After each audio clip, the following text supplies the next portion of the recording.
첫 번째 강의 시작하도록 하겠습니다. 우리 지금 사업소득 공부하고 있고요. 저번 시간에 우리 사업소득에 대한 범위 그리고 비과세 요거 이제 공부를 했었죠. 자, 우리가 사업소득 이렇게 쭉 공부를 했었고 비과세되는 사업소득에 대해서도 우리가 한번 살펴봤었고요. 그 다음에 이제 사업소득 금액의 계산 이제 요거 공부를 하고 있던 차였죠. 그래서 우리는 총수익 금액과 필요경비 어떠한 내용들이 소득세법상 총수익 금액에 해당이 되는지 또 어떠한 내용들이 필요경비에 해당이 되는지를 아셔야겠죠. 그래서 회계상 수익이나 비용으로 계상된 것과 소득세법상 총수익 금액과 필요경비를 비교하셔서 차이나는 금액을 세무조정을 통해서 소득금액 조정 합계표 등에 반영을 해주시고요.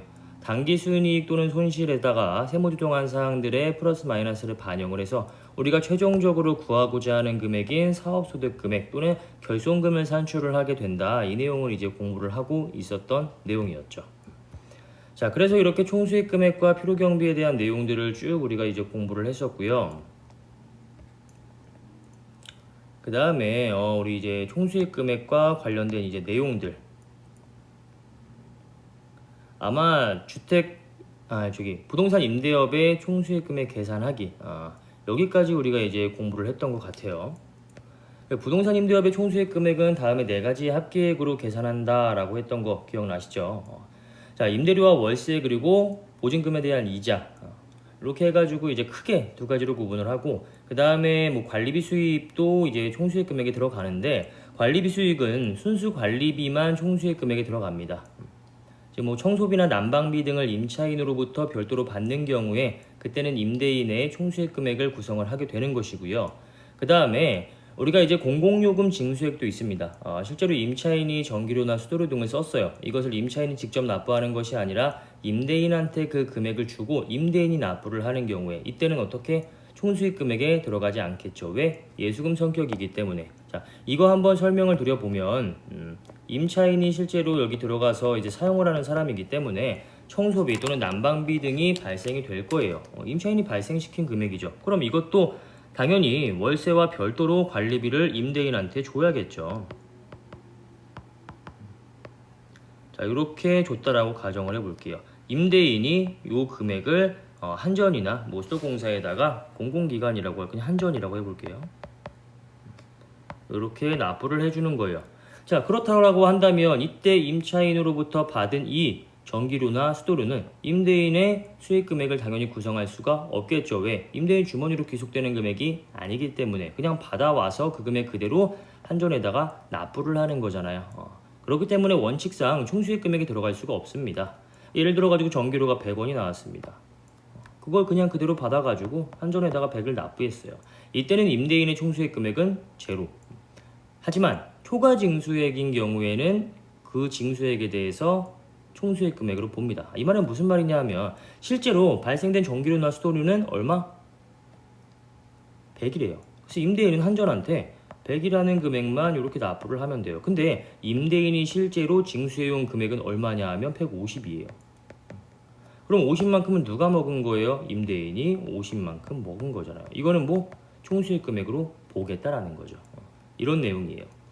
그래서 순수 관리비, 청소비나 난방비 같은 경우에는 당연히 임대인한테 귀속되는 것이기 때문에 이런 것들은 총수익 금액으로 보고요. 공공요금 징수액은 임대인이 받아서 내주는 성격이기 때문에 예수금 성격이죠. 그렇기 때문에 총수익 금액으로 보지 않지만 그 금액을 초과해서 추가적으로 받아온 금액, 초과 징수액이라고 합니다. 이것은 총수익 금액으로 반영이 된다. 이렇게 정리를 하시면 될 것 같고요. 자, 그 다음에 보험 차익이 있습니다. 사업용 자산의 손실로 인한 보장성 보험의 보험 차익. 요거에 대해서도 총수익 금액으로 보고 있습니다. 여러분들 보장성 보험과 저축성 보험의 차이도 제가 말씀을 드렸죠. 보장성 보험은 뭐예요? 내가 보험료를 납부하면 그 보험료는 그냥 그대로 소멸되는 거예요. 대표적인 게 자동차 보험이죠. 자동차 보험에 가입을 해서 보험료를 내면요, 그 보험료는 그냥 그대로 소멸되는 거예요. 자동차 사고가 났을 때 그에 대한 보험금을 받게 되는 것이고요. 저축성 보험은 뭐예요? 내가 뭐 예를 들어가지고 매월 저축성 보험에 가입을 해가지고 매월 납부를 해요. 이 저축성 보험의 보험 만기가 되면은 뭐예요? 내가 납부한 보험료와 거기에 대한 이자까지 더해서 돌려받게 돼요. 마치 적금과 같은 형태예요. 그래서 보험은 보험인데 저축성의 성격을 띈다라고 해서 저축성 보험이다라고 부르는 거고요. 우리가 여기서 지금 보험 차익에 대한 내용을 이야기를 할 때 저축성 보험이 아니라 이제 보장성 보험에 가입을 한 경우, 우리가 이제 지금 건물을 임대를 해주는 경우에 이 건물의 손실을 그 보험의 대상으로 해서 보장성 보험에 가입을 했다. 거기에 대한 차익이 발생이 되었다라고 한다면 그 금액도 총수익 금액에 반영을 하고 있습니다. 예를 들어 가지고 내가 손실난 금액이 한 5천만 원인데 보장성 보험에 이제 보험금으로 해가지고 한 7천만 원 정도를 받았어요. 그러면 보험 차익이 얼마예요? 2천만 원이죠. 그 2천만 원에 대한 금액만큼을 과세를 하겠다. 뭐 이런 내용이고요. 자, 그 다음에 이 밑에 있는 내용들은 설명드렸으니까 넘어가도록 할게요. 자, 오늘은 수익 이자와 수익 배당금에 대해서 이야기를 해보도록 하겠습니다.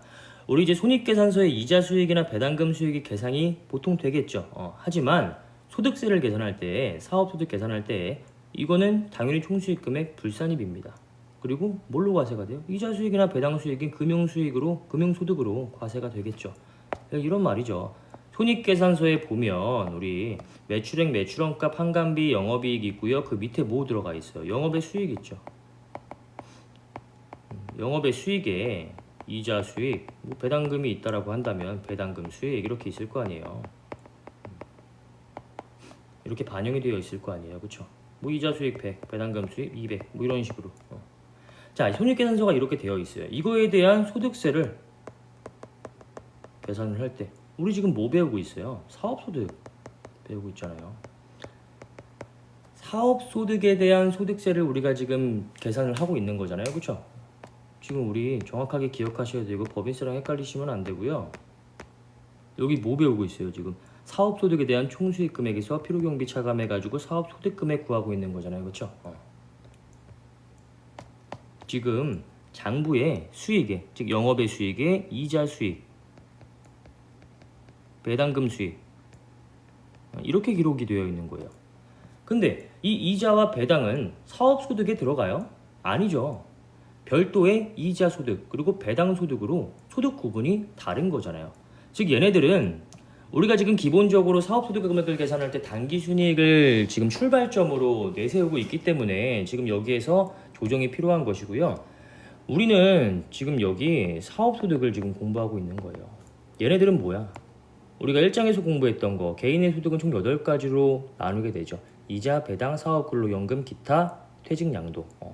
뭐예요 얘네들은? 이자에 100 들어가야 되고요.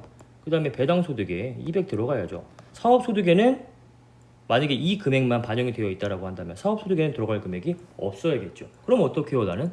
이 이자에 대해서 총수익 금액 불산입해야겠죠. 마이너스 해줘야겠죠. 지금 여기 플러스 300이 되어 있으니까 나는 뭐예요? 마이너스 300을 조정해줘야겠죠. 물론 마이너스 100 따로 조정하고 마이너스 200 이렇게 따로 조정하셔도 되고 이런 식으로 해가지고 결론적으로 나의 사업소득 금액은 얼마가 되게 0이 되게 만들어야겠죠. 이해 가시죠? 손익계산서에 지금 수익이 300이 계상되어 있는데 사업소득 금액은 얼마가 나와야 돼? 0원이 나와야겠죠. 이자와 배당은 사업소득이 아니니까. 그럼 이걸 0원으로 만들어주기 위해서 난 뭘 해야 돼? 마이너스 300이라는 조정을 해줘야겠죠. 이 300은 어디서 과세가 돼요? 영원히 과세가 되지 않는 것은 아니고 소득 구분이 다르다 보니까 이자 또는 배당 소득으로 소득 구분을 한 다음에 여기서 이제 과세가 되는 거예요. 우리 지금 사업소득에 집중해 볼게요. 그러면 사업소득 금액은 얼마? 영원이 돼야겠죠. 그렇기 때문에 총수익 금액 불산입인 마이너스의 세무조정이 이렇게 발생이 되는 것이고요. 이해 가시겠죠?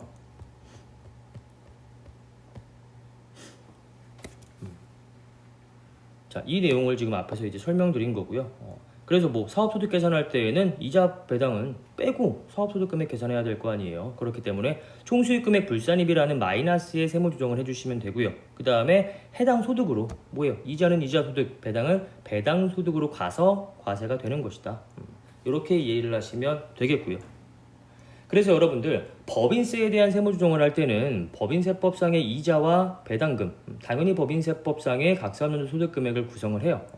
법인세 계산할 때는 이자와 배당에 대해서 여러분들이 따로 그렇게 다이렉트적인 세무 조정을 하실 필요는 없지만 소득세는요 항상 손익계산서 보면 이자나 배당이 있는지 체크를 하셔야 돼요. 그게 있으면 총수익금액 불산입이라는 세무조정을 바로 해주셔야 됩니다. 이거 기억하셔야 되고요. 자, 그 다음에 이번에는 필요경비에 대한 내용을 한번 봐보도록 할게요. 첫 번째 나오는 내용이 인건비입니다. 인건비 뭐 이제 여러 가지 제가 써놨어요. 인건비와 퇴직급여 충당금 설정 대상, 그리고 건강보험료, 노인장기 요양보험료, 그리고 국민연금, 그리고 기타 경조금, 뭐 보험금 이렇게 이제 구성을 해봤고요. 하나씩 차근차근 살펴보도록 할게요. 일단 첫 번째로 여러분들 퇴직급여 충당금 설정 대상은 일단 생각하지 마시고요. 인건비 뭐가 있겠어요? 급여, 상여 이런 것들만 생각해 볼게요. 자, 이 인건비를 임직원, 임원이나 직원들한테, 즉 종업원들이죠. 이렇게 종업원들한테 줬을 때랑 아니면 개인 사업자인 대표자, 본인한테 주었을 때 필요경비 인정 여부에 대해서 한번 살펴보도록 할게요. 자, 임직원한테 줬을 때는 필요경비로 인정이 됩니다. 당연하겠죠. 단 사업에 종사하지 않는 사업자의 가족의 인건비는 필요경비에 해당이 되지 않습니다. 이거는 너무나 당연한 이야기잖아요. 근데 이런 경우가 많기 때문에 그냥 친절하게 써놓은 거예요. 자, 여러분들 사업을 할 때 우리가 이제 인건비로서 마이너스가 되면 그만큼 당연히 내가 납부해야 될 세금은 줄어들게 되겠죠. 총수익 금액에서 필요경비를 차감한 금액, 사업소득 금액을 가지고 세금 계산을 하게 되잖아요. 뭐예요? 인건비는 필요경비에 들어가잖아요. 내가 지출한 금액. 소득세법상의 비용인 필요경비. 여기로서 이제 마이너스가 된단 말이에요. 그렇기 때문에 인건비를 많이 계상하면 계상할수록 내가 내야 되는 소득세는 그만큼 줄어든단 말이에요. 그래서 세금이 좀 많이 나오는 사업자들 같은 경우에는 자기 가족 중에서 일을 하고 있지 않은 가족이나 친척들을 자기의 회사에 직원으로 가라로 많이 등록을 해놓습니다. 그래서 세무조사 같은 게 나오게 되면 인건비에서는 가장 많이 보는 게 이거예요. 뭐 개인 사업자의 그 가족이나 뭐 친척이나 이런 사람들이 그 사업장에 이제 종사를 하고 있다라고 신고가 되었을 경우에는 실제로 그 사람이 그 사업장에 종사를 하고 있는지를 많이 확인을 해봅니다. 그래서 이런 것들은 그냥 뭐 주변에 그 직원들한테 뭐 이렇게 물어보는 경우도 있고요. 아니면은 실제로 종사한다고 한 그 가족 있죠. 그분을 데리고 와서 여러 가지의 이제 뭐 업무가 어떻게 흘러가는지 그러한 내용들에 대해서 듣기도 합니다. 실제로 이 사람이 사업에 종사하고 있으면 당연히 그 업무적인 내용을 술술 이야기할 수 있겠죠. 근데 가라로 등록을 해놓은 사람이면 이 회사의 업무를 아무것도 모를 거 아니에요. 그런 얘기를 많이 물어보고요. 그 다음에 우리 가족이 우리 이제 개인 사업자의 어떤 그 좀 높은 위치에 있다, 뭐 부장이다라고 한다면 결제 라인도 많이 봅니다. 결제 라인에 보통 담당자, 뭐 부장, 그 다음에 사장, 약간 이런 식으로 결제가 되기 때문에 그 결제 라인에 이 사람이 직접 뭐 사인을 했는지 아니면 결제 라인이 비워져 있는지 이런 것들에 대해서도 많이 봅니다. 그리고 제가 최근에 이제 그 들었던 내용 중에 좀 이제 약간 충격적인 내용은 그 회사 앞에 CCTV 있죠. 그 CCTV도 많이 이제 활용을 한다고 합니다. CCTV를 통해서 실제로 이 사업에 종사한다고 주장을 하고 있는 그 사람이 회사에 실제로 출퇴근을 하는지의 여부 이런 거를 이제 판단을 한다라는 거죠. 그래서 요즘에는 가라로 그렇게 등록을 해놨을 경우에는 대부분 세무조사에서 많이 걸리고 있기 때문에 굉장히 치밀하게 준비를 하지 않는 이상은 뭐 빠져나갈 수 있는 길이 점점 줄어들고 있다. 뭐 이런 이제 실무적인 말씀을 좀 드리고 싶었고요. 뭐 여기 지금 이론적으로 말씀드릴 건 단서에 나와 있는 이야기는 뭐 당연한 얘기예요.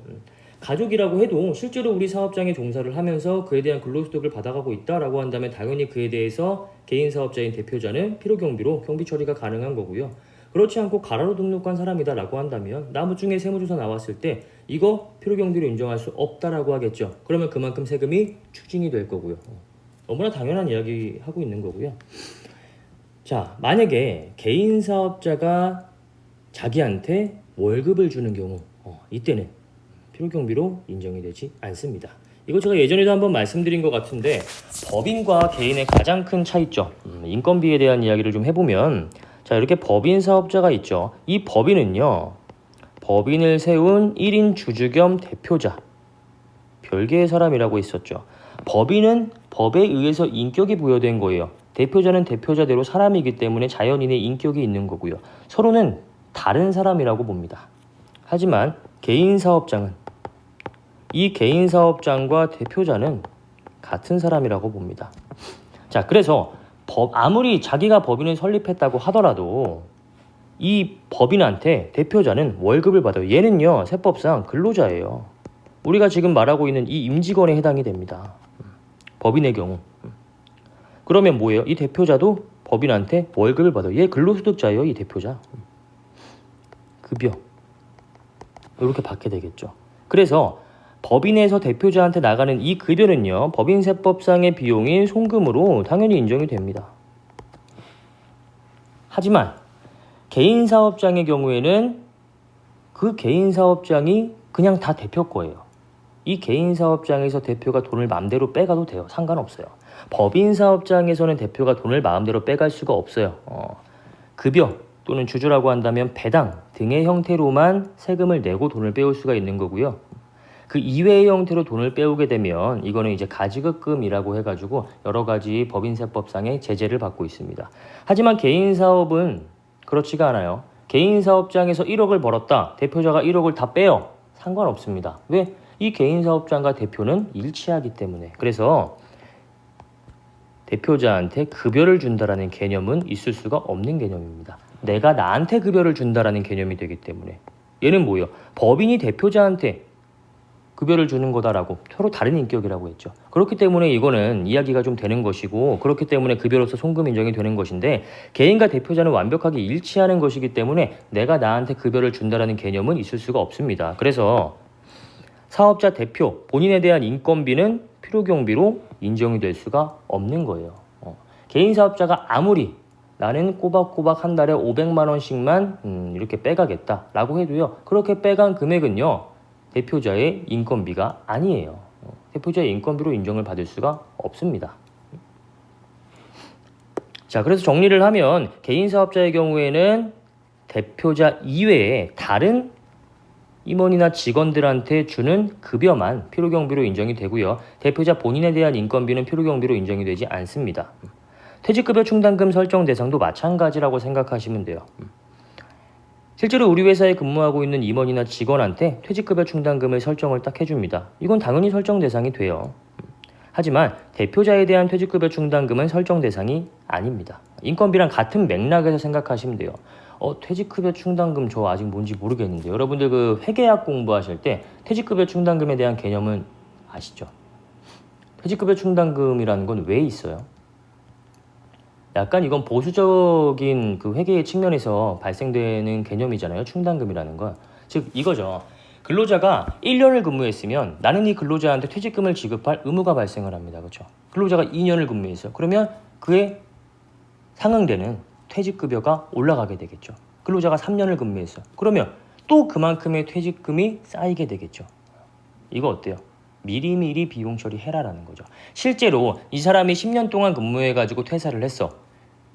이 퇴사한 시점에 이 사람한테 주는 퇴직금을 전액 비용으로 다 잡지 말고 이 사람이 1년, 2년, 3년, 4년 근무할 때마다, 즉 퇴직금이 쌓일 때마다 그 금액만큼을 미리 비용으로 처리를 해라. 이런 이야기잖아요. 충당금의 개념이 보수적인 개념. 비용을 미리 인식하는 개념이 충당금이잖아요. 인건비랑 같은 맥락에서 생각을 하시면 돼요. 퇴직급여 충당금 설정 대상이라는 용어 자체에 스트레스를 받지 마시라고 드리는 말씀이고요.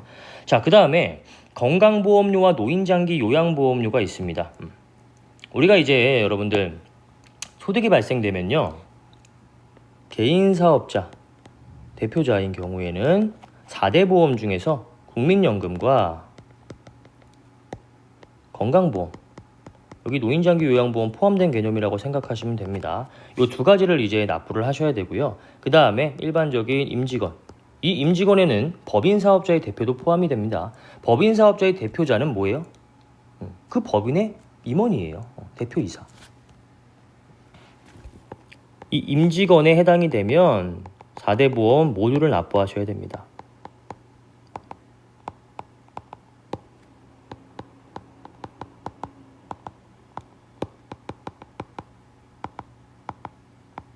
이렇게 납부 의무가 부여가 돼요. 회사가 이 임직원의 4대 보험료를 이렇게 내준다. 이런 건 당연히 다 회사의 경비로 인정이 되죠. 법인세법이라고 하면 송금으로 인정이 되고요. 그 다음에 소득세법이라고 한다면 이거 다 필요경비로 인정을 받을 수가 있죠.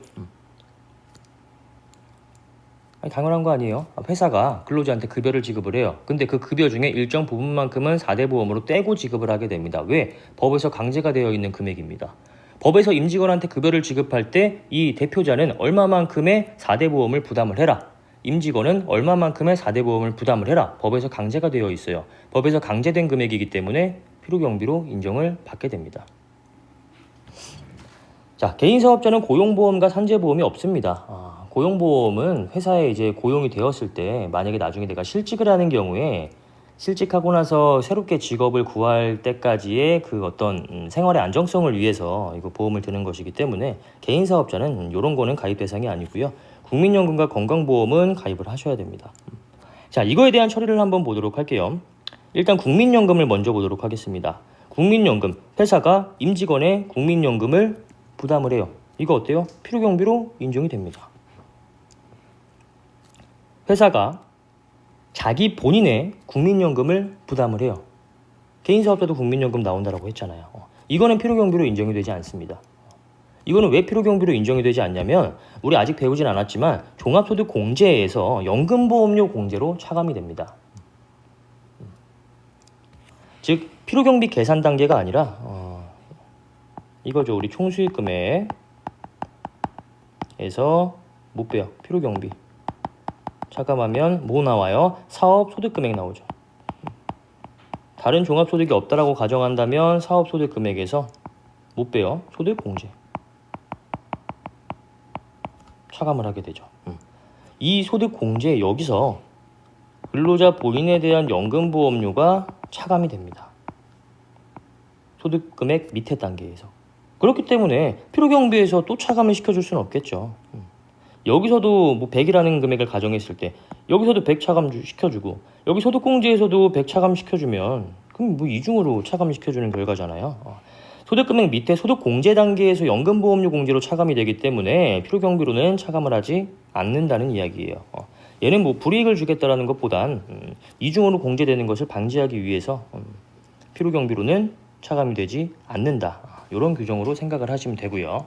자, 그 다음에 건강보험료와 노인장기요양보험료입니다. 요거는 임직원 그리고 사업자 본인에 대한 건강보험료, 노인장기요양보험료 모두 다 필요경비로서 인정이 됩니다. 회사가 임직원의 건강보험료 등을 대신 내줬다. 법에 의해서 대신 내주게 되어 있어요. 일정 부분만큼을. 그 금액에 대해서 필요경비로 당연히 인정이 되고요. 그 다음에 사업자 본인의 건강보험료를 납부를 했다. 그러면 보험료라는 개정 과목으로 필요경비로 인정을 받을 수가 있습니다. 그래서 필요경비로 인정 안 되는 것들에 여러분들이 초점을 두셔가지고 최종적인 정리를 하시면 될 것 같아요. 여러분 이거 4대 보험에 대한 좀 실무적인 이야기를 추가적으로 해보자면 우리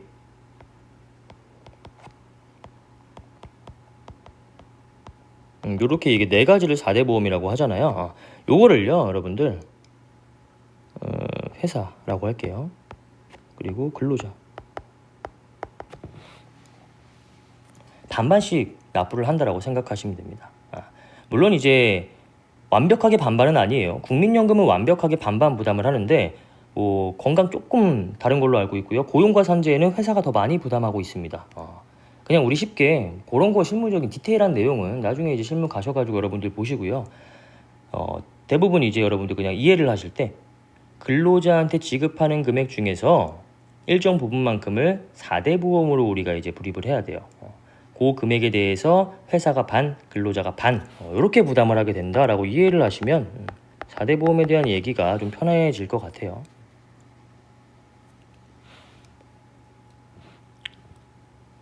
자, 그래서 이렇게 회사가 근로자를 대신해 가지고 이렇게 부담해 준 금액, 법에 의해서 강제된 금액, 요거는 필요경비로 다 인정이 된다라는 이야기고요. 요거 이제 회사의 처리죠. 우리가 지금 배우고 있는 소득세에 대한 내용이죠. 요게 이제 개인사업자, 사업소득에 해당되는 내용이니까. 자, 그러면 근로자에 대한 국민연금, 건강보험, 고용보험, 산재보험은 예, 마찬가지로 근로자의 근로소득 계산할 때 연금보험료 공제로 소득공제 되고요. 그 다음에 건강보험과 고용보험과 산재보험 이것도 마찬가지로 밑에 공제되는 안에서 차감이 됩니다.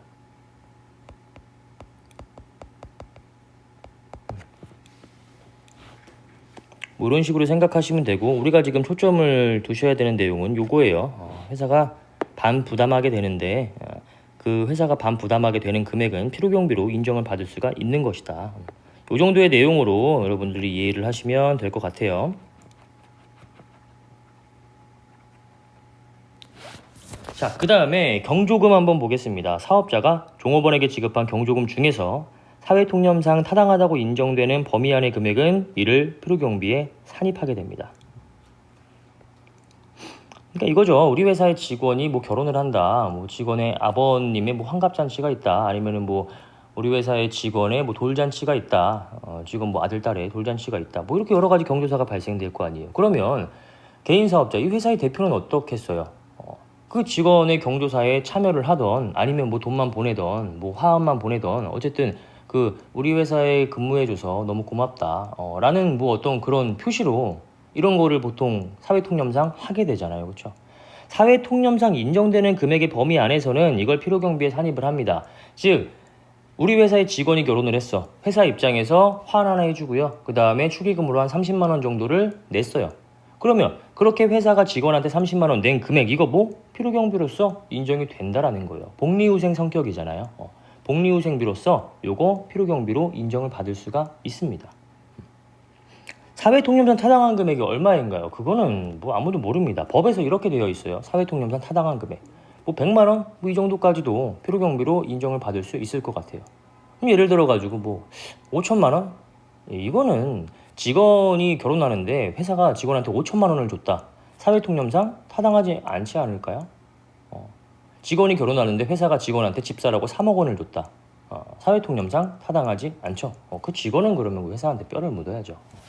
사회통념상 타당하지 않은 그러한 범위를 제외하고는 일반적으로 직원의 경조사로 직원한테 지급하는 돈은 필요경비로서 인정이 됩니다. 복리후생 성격에서 인정이 된다, 이렇게 기억하시면 될 것 같아요. 자, 그 다음에 보험금입니다. 종업원을 보험의 수익자로 하고요. 사용자가 부담하는 보험료는 이를 당해 종업원의 급여로 보게 됩니다. 그렇기 때문에 당연히 필요경비로서 인정이 된다라는 내용이고요.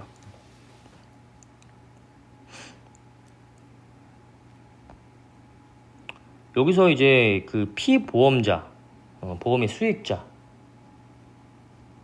이런 개념이 나오는데, 요거는 이제 보험 용어에 대한 개념이에요. 피보험자라고 하는 거는 이제 그 보험의 대상이 되는 사람이라고 생각하면 돼요. 그리고 보험의 계약자는 보험금을 지급하는 사람이라고 생각을 하시면 되고요. 보험금 수익자는 뭐예요? 받는 사람, 돈을 받는 사람, 보험 수익자입니다. 즉 종업원을 피보험자 그리고 보험의 수익자로 하고요. 사용자가 대신 그 보험료만 납부해주고 있는 거예요. 만약에 이 보험의 대상이 되는 그런 어떤 사건이 발생이 되었다라고 한다면, 종업원한테 그 사건이 발생이 되었다라고 한다면 그에 대한 보험금을 이제 종업원이 수령을 하게 되는 것이겠죠. 이때 이제 회사가 대신 납입해주는 이 보험료는요, 종업원의 급여로 보고요. 당연히 필요경비로 회사 입장에서 인정을 받을 수가 있겠죠. 아니, 일반적인 회사들은요, 여러분들 대표가 좀 성격이 안 좋거나 아니면 그냥 일반적인 회사들도요, 이 종업원을 대신해가지고 보험을 들어주는 회사가 뭐 그렇게 많겠습니까? 사실 별로 없겠죠. 종업원 너 다치면 그에 대한 보험금, 너가 수령할 수 있는 보험을 우리 회사가 대신 보험을 내주면서 가입시켜 줄게. 이런 회사는 정말로 좋은 회사잖아요. 근데 그렇게 좋은 의미로 그렇게 지출하는 금액을 필요경비로 인정하지 않겠다라고 한다면 이런 좋은 일들이 사라지게 되겠죠. 상식선에서 이해가 되실 거라고 생각을 해요. 자, 그 다음에 두 번째로 이제 세금과 관련된 이야기입니다. 소득세, 법인세. 이 소득세와 법인세를 납부했을 때는 손익계산서에 법인세 비용 또는 소득세 비용으로 회계 처리가 되고요. 손익계산서에 그렇게 계정 과목으로 작성이 되겠죠. 손익계산서 여러분들 많이 보셨죠? 여기서 이제 매출액 있고요, 매출원가 있고요, 매출 총이익 있을 거고요. 여기서 판매관리비 차감을 하시면 영업이익 나올 거고요. 영업이익에서 영업의 수익과 영업의 비용을 차감하면은 이제 뭐라고 해? 법인세 차감 전 순이익 또는 소득세 차감 전 순이익이 나올 거고요. 거기에서 법인세 또는 소득세를 차감을 하면 당기 순이익이 나오죠. 이제 당기 순이익 이런 식으로. 이때 요 금액 말하는 거예요. 소득세, 법인세 등을 납부했을 때는 회계상, 이 기업회계 기준이라고 생각하시면 됩니다. 회계에서는 이렇게 법인세 비용으로 계상이 됩니다. 또는 소득세 비용으로 계상이 됩니다. 하지만 소득세법에서는 이것을 필요경비로 인정을 하지 않습니다. 이거 왜 필요경비로 인정받지 못하나요? 내가 실제로 사업을 하면서 발생된 세금인데 이거 왜 필요경비로 인정을 받지 못하나 하면 악순환을 방지하기 위해서 그래요. 우리가 지금 구하고자 하는 결과값을 다 구했는데 그 결과값을 또 필요경비로 위로 올라가서 차감을 하게 되면 계속적으로 결과값이 바뀌게 돼요. 자, 이 내용 한번 보도록 할게요. 총수익 금액이 있죠. 차감하면 뭐 나와요? 필요경비 차감하면 사업 소득 금액이 나오죠. 자, 여기서 각종 공제 등을 다 차감하고 최종적으로 내가 납부해야 될 소득세가 나왔다고 가정해 볼게요. 자, 이 소득세 금액이 예를 들어 가지고 100원이에요. 자, 그럼 이렇게 그냥 끝내면 되는 거잖아요. 우리가 지금 구하고자 하는 게 뭐야? 소득세를 우리 왜 배워요? 최종적으로 내가 납부할 소득세액을 계산하기 위해서 소득세 100 이걸 계산하기 위해서 이 짓을 한 거잖아요. 지금 여태까지. 그렇죠? 근데 이렇게 소득세가 나왔어. 이걸 필요경비로 인정을 하겠다? 그럼 여기에 100 다시 넣어야 되잖아요. 그럼 이것도 다시 계산해야 되는데? 그렇죠? 총수익 금액에서 기존에 있던 필요경비에다가 소득세 100을 여기다가 올려가지고 추가적으로 차감을 해준 다음에 소득 금액이 나올 거고요. 그럼 또 소득세를 계산해. 이렇게 했더니 소득세가 한 80이 나왔어. 근데 이 소득세 필요경비로 인정을 하겠대요. 그럼 또 올라가가지고 필요경비에다가 80 더 반영을 해가지고 다시 계산해야 돼. 이 뻘짓을 계속해야 된다는 거죠. 최종적으로 구하고자 하는 그러한 금액이 나왔으면 거기서 끝이에요. 이 금액을 다시 올려가지고 필요경비로서 인정해가지고 계산을 하게 되면 그럼 소득세 0원 나올 때까지 그냥 계속 계산을 하는 겁니다. 그 법인세도 마찬가지겠죠. 그러한 내용을 방지하기 위해서 그러한 뻘짓들을 방지하기 위해서 최종 금액이 구하고자 하는 최종 금액이 나왔으면 그냥 그대로 끝입니다. 추가적인 필요경비의 인정은 하지 않아요. 자, 당연히 납부했을 때도 필요경비로 인정을 받지 못하기 때문에 환급을 받았을 때에도 총수익 금액으로 인정을 받지 못하겠죠. 납부와 환급 비용과 수익, 필요경비와 총수익 금액 같은 맥락으로 이해를 하시면 됩니다. 자, 그 다음에 두 번째 세목을 보시면 재산세, 종부세, 자동차세, 주민세 이런 것들은 납부했을 때 필요경비로 인정을 받는 세목입니다. 그렇다 보니까 이거에 대한 환급이 발생이 된다라고 한다면 당연히 총수익 금액으로 반영을 시켜주셔야겠죠. 자, 그 다음에 가산세와 가상금이 있죠. 이건 왜 내는 거예요? 이건 페널티 성격이에요. 이거는 제재를 가하는 페널티 성격이기 때문에 당연히 필요경비로 인정을 할 수가 없습니다. 예를 들어가지고 가산세가 100원이 나왔어요. 그럼 뭐예요? 이 금액 그대로 다 과세가 돼야 되잖아요. 근데 이거를 필요경비로 인정을 하겠다? 라고 한다면 100 중에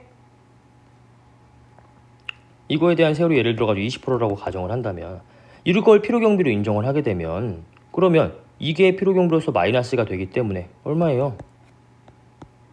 마이너스 20만큼 세액이 줄어들게 되잖아요. 그럼 뭐 어때요? 나이가 실제로 부담한 금액은 80밖에 되지 않는 거잖아요. 그죠? 얘한테 제재를 가하고자 100을 부담했는데 이걸 필요경비로 인정하게 되면 실질적으로 얘한테 마이너스가 되는 금액은 80밖에 안 되는 거예요. 얘가 피해보는 금액은. 너한테 나는 100이라는 피해를 다 지울 거야.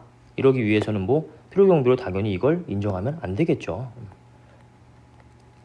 그래서 100이라는 제재를 다 가하기 위해서는 이걸 필요경비로 보지 않고 그냥 그 금액 그대로 다 과세가 되게끔 해야 됩니다. 자, 그래서 세목은요, 크게 이제 이런 식으로 세 가지의 이제 세목으로 여러분들이 정리를 하시면 될 것 같아요. 자, 그 다음에 지급이자 가지급금 인정이자가 나옵니다. 요거는 잠깐 쉬었다가 우리 새로운 마음가짐으로 돌아오셔서 보셔야 되는 내용이에요.